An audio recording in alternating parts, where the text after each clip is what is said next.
Hello, hello, hello.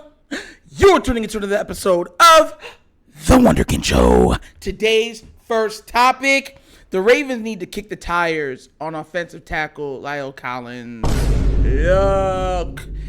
I want to make sure my point gets across pretty well. I know he's on the PUP list.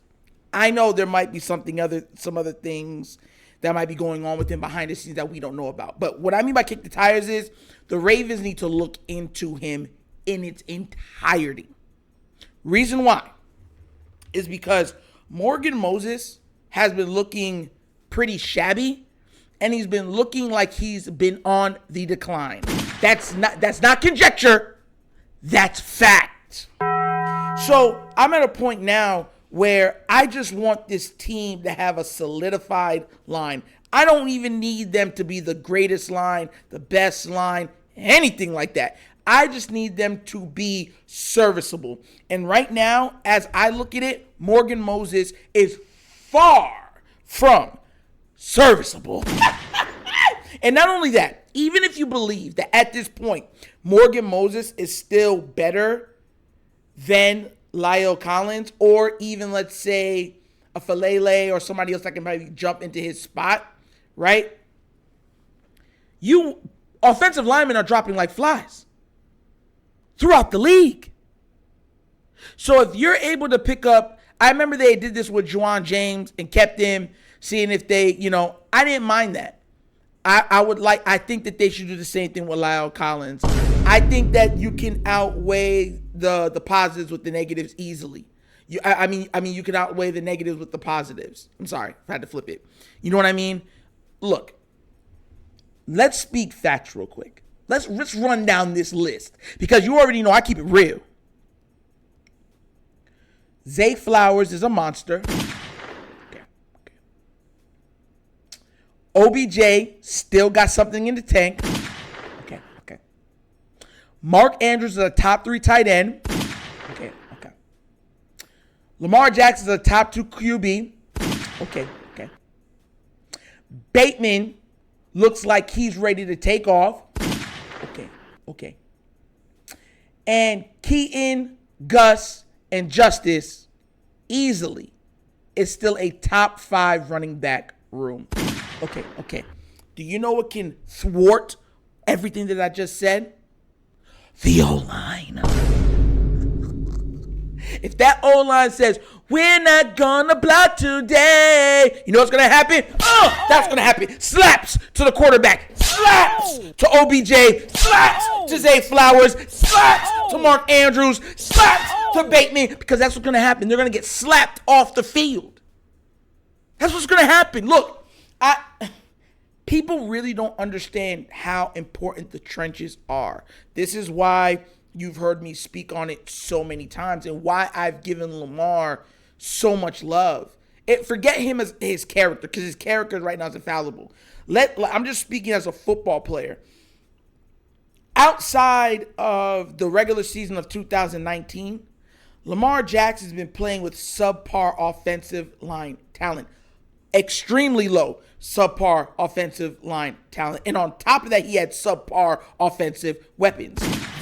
You have to understand where I'm going with this. You understand? The Ravens finally did right by him, got him Zay, already drafted Bate, got him OBJ, and they already had Mark Andrews. So that is a solidified receiving room. As much as everyone's going to say Mark Andrews is a tight end, I agree. He wholeheartedly is.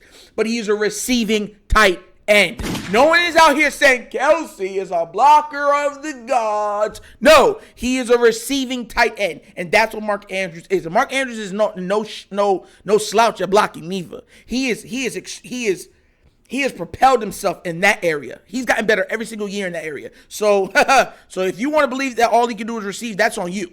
But what I'm saying is they've done all of that. Got him the weapons, finally. They finally paid him. All of that would be for naught if this offensive line doesn't come to play. Want me to tell you why? Because just like Zay said, we didn't even unleash the deep ball. How are these guys going to get the ability to have time to get deep? Pause. If The offensive line doesn't hold up in pass pro. How is Lamar Jackson going to be able to stay clean in the pocket if they don't hold up in pass pro, right? How is it that he's going to be able to ingratiate all of his receivers if he doesn't have time in the pocket? You get what I'm saying? That's a problem, and this is what I'm trying to get through to people's heads. Like, it needs to be rectified. Lael Collins, as much as he's on the pup list and everything else, and I think that with the right training, he could be a serviceable backup.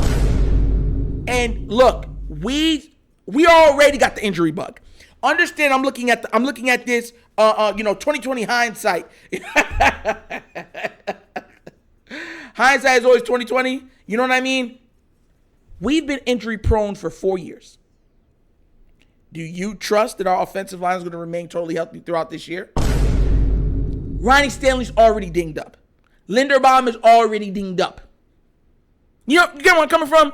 We need as much of those big, massive bodies as possible. Lael Collins is a massive man. And he's a talented man. But I know his skills when he's in the phone booth, his hand coordination, the same thing I have against Cleveland, he has that problem too. It's his footwork and his hand positioning. It's terrible. But here's the thing. He is more talented than Cleveland. If you can refine him as a backup, then he'll be worth his weight in gold. The same way how Makari comes off that bench, it can be serviceable at offensive tackle, some of the guard positions, right? You know what I'm saying? That even sometime, I remember they were trying to run him at center. He's worth his weight in gold. Offensive linemen are becoming rarer and harder to find every single season. Don't take my word for it. Look, a lot of people don't believe what I'm saying on a lot of different subjects. Go ask coaches. Go ask league executives. One of the hardest things right now to draft for is offensive linemen, specifically offensive tackles. You'll draft some, but that doesn't mean you're going to draft a good one. They're hard to find. I can make an argument. I know people's going to come at me when I say this. I can make an argument that it's actually harder to find a great offensive left tackle than it is to find a quarterback.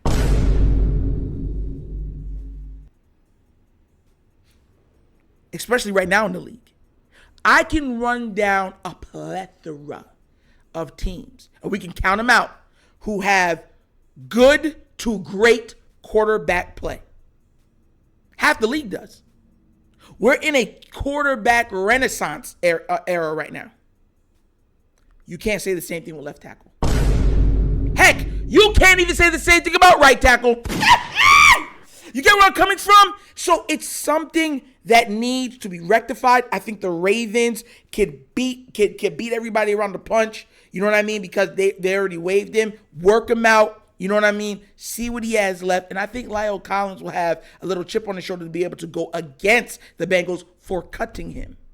That extra chip on players works miracles. It does.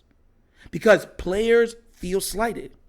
And that slighted energy can propel a player from being to very good. We've seen it. We've seen it a number of times. But what do you guys think? Do you think the Ravens should address the O-line and kick the tires at least on the minimum on Lael Collins?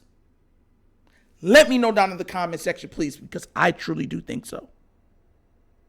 For the sake of this offense, for the sake of Lamar, for the sake of these receivers and running backs, I think it's a no-brainer to at least kick the tires on Lael Collins and be trying actively to add somebody on the offensive line.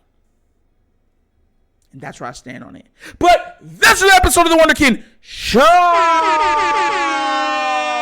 Thank you for watching. And how we get down, we have fun and we laugh. But everything we talk about rooted in what? Facts and truth.